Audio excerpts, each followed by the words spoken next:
जैसे ही 2025 में पूछा गया ये हाइट एंड डिस्टेंस का सवाल, आप कैसे सेकेंडों में कर सकते थे। A stick of length 48 centimeter is at an inclination of 60 degree to a wall with its bottom touching the floor of the wall. Find the length from the floor to the point where the stick touches the wall. तो इसका diagram पहले समझ लीजिए आप।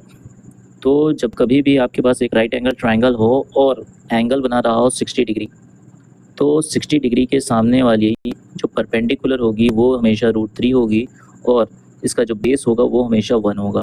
अब आपको दे रखा हुआ है a stick of length 48 centimetre, यानी इस हाइपोटेनियस की वैल्यू आपको 48 दे रखी हुई है।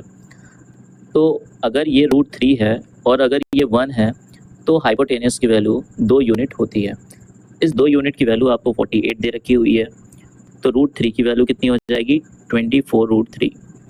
तो ये आपका राइट आंसर ए हो जाएगा। इसी तरीके से एक और सवाल क्वेश्चन है आपके सामने, if a 16 meter long rope is stretched from the ground to the top of the house such that the rope makes an angle of 30 degree with the ground, then find the height of the house।